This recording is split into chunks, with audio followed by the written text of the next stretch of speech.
This is a 2022 Hyundai Veloster N, and over the past few years, hatchback sales have weakened a little bit, but one thing that is for sure is the hatchbacks themselves have definitely gotten a lot stronger.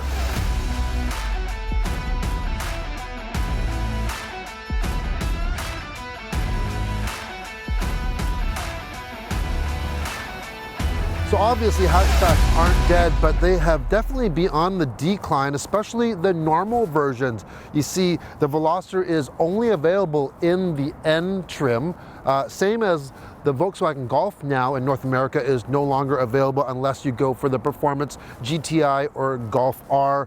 The Honda Civic though, you can still get the regular hatch. You don't have to go for the SI or the Type R for that. So, this, first of all, I love the color of this, and this is the only option that you can get in Canada is you get to choose the color. This color is called Shooting Star Matte. It's this gray matte finish. It has a nice shine to it, even though it's matte finish, and I think it looks great.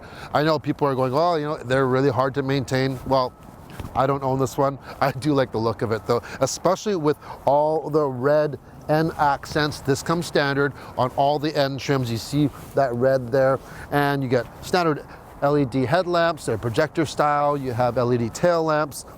You get the N badging here. This big, large grille. Standard 19-inch wheels, same as what you would get on the top of the line GTI trim. This one's equipped with winter tires though that we have here. Red stripe goes down. You have another little N down on the rocker panel. And of course, the Veloster, if you weren't familiar with it, it has 3 doors, 2 in the front and 1 on this side. There is no other door on the other side. In the rear, you have this stylish roof spoiler, very kind of like GLA style to me. You get this really aggressive rear diffuser with big twin pipes. This has the high flow active sport exhaust, and that changes whatever mode you're in. We did do a review of this vehicle when it was first launched. It was on a racetrack, and I'm telling you, this thing can handle itself no problem on or off the track. The biggest difference between that review and this one, that one was a 6-speed manual transmission car. Well, now it's available with an 8-speed wet dual clutch transmission, and that's what we have here. Let's go for a drive.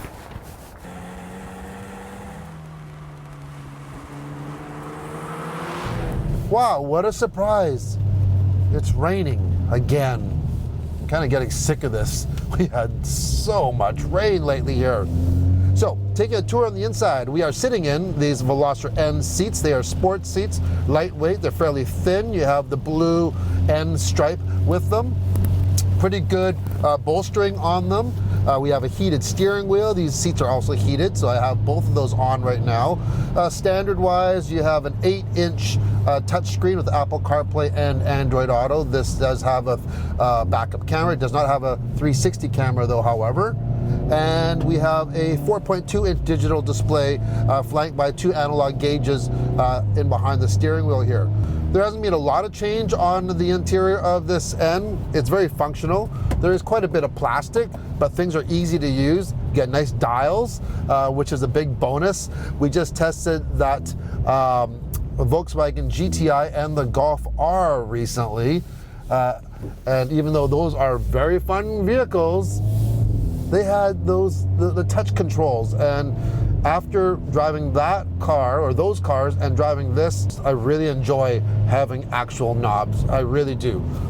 So we do not have dual zone climate control, but you do have climate control here. Knobs, I like it. I like it.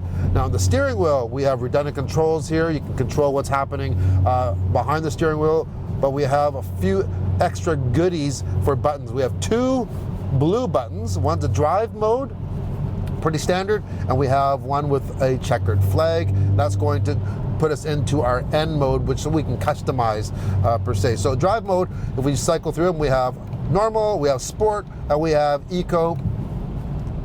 Who would go into eco mode? Unless you're just about to run out of gas, maybe, I don't know, but you don't buy a Veloster N and drive it in eco mode, sorry. So you do have normal and sport. Now this Veloster N also comes with adaptive dampers, so it does get pretty stiff. Be forewarned. It's like really, really stiff. So I would just reserve that if you're going and bringing this onto a track, which we did get to take on the track, by the way, on our first review, and I mentioned that. So I like kind of a little cushier, and it's still very, very stiff. Now we go into the N mode button. We have N Custom and we have N Standard. The N Standard is going to turn off the stability control even. I like the Custom because on N Standard it's also going to put you into like a Sport Plus mode for the suspension, which I said is a little bit on the rough side.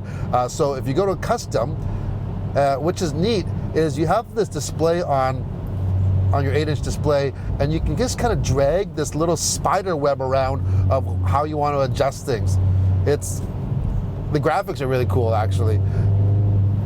So what I like the engine to be maxed out. I don't mind my transmission to have a good sportiness to it, so it shifts very quick. By the way, we'll get to that transmission in a second. Okay, we're going to take a break from this blue button. We're going to come back to it. Let's talk about what's driving this Veloster N. Under the hood, we have a 2-liter 4-cylinder engine. It has a twin-scroll turbo, and it puts out 275 horsepower and 260 pound-feet of torque. Now that is matched to, we mentioned, this is not the manual transmission. This is available now with an 8-speed wet dual clutch transmission. And I'm telling you, in the N mode, or if you go to Custom and put it to the highest, the sportiest setting, this transmission is responsive. Like, it is braking hard. You can hear it gear down. If you don't want to rely on the computer doing it for you, you can shift your own with the paddle shifters. Let's try it out here. We're in 4th. Let's see, a couple gears, 1, 2. And you hear that burble. That's that active sport exhaust. This thing feels like it has way more than 275 horsepower, and it really hooks up well. You have an electronic limited slip diff in the front as well. It makes this thing just really, really nimble. I love those little burps that it's giving me. This is so fun to drive, this vehicle. You can adjust your steering as well. Now, there is another button on here.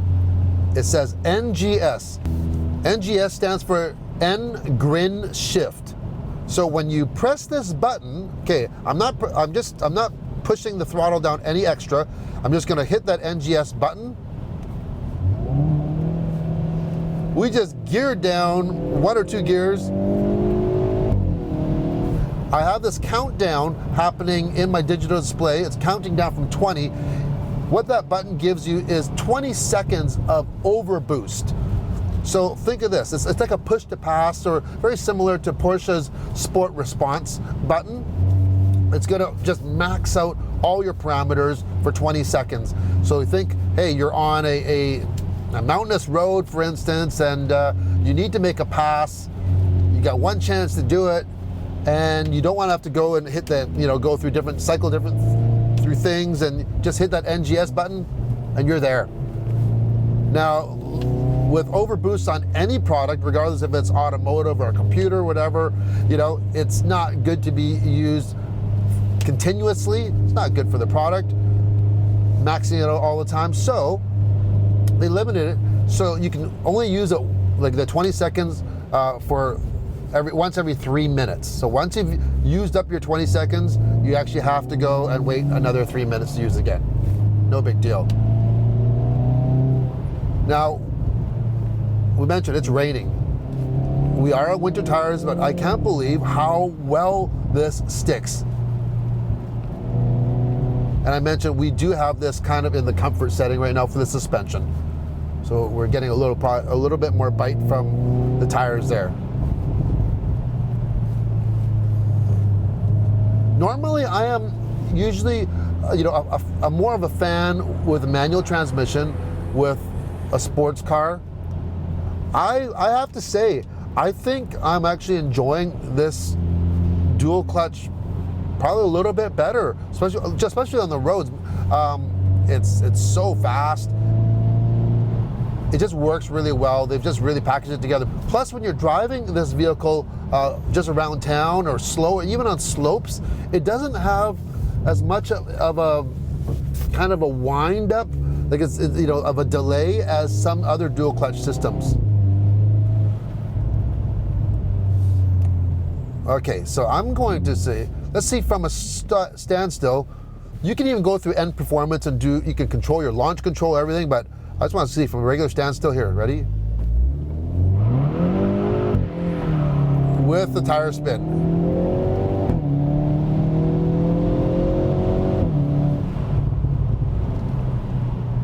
If it was dry, man, we would be gone. I could have reduced the tire spin there for sure. I just really wanted to see what it did, but so tractable though. You can see I barely had any input with the steering wheel at all. The nice thing about this power, you can basically use all of it, which is way more fun than having way more power. It's so usable. Fuel economy wise, this is rated for 10.6 in the city and 8.3 on the highway. I'm not getting anything close to that, by the way, mainly because it's just too hard to drive sanely.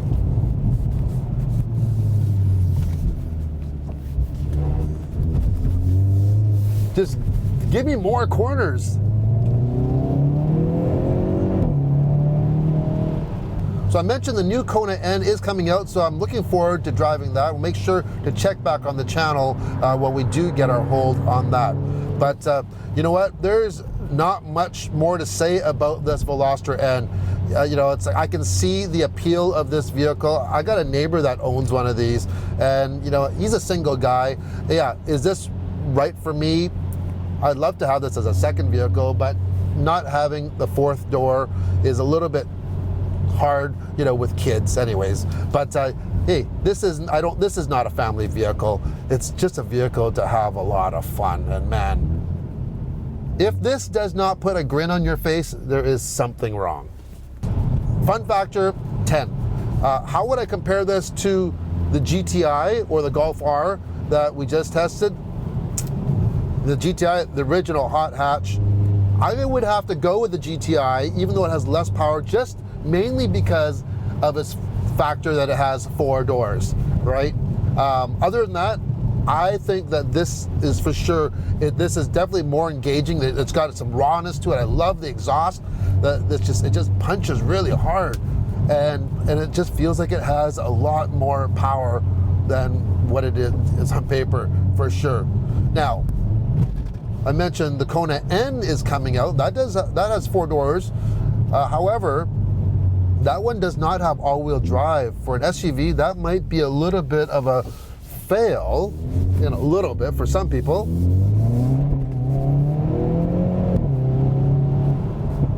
See, smile. So you're thinking, why not go for that new Kona N when it comes to a dealership near you? It has similar power and performance, it has newer technology, and it has 4 doors. Well, one reason, because it's not a car. There really is something about driving a car, not a crossover, not an SUV. If you prioritize driving and you're a driving enthusiast, then this is your only option.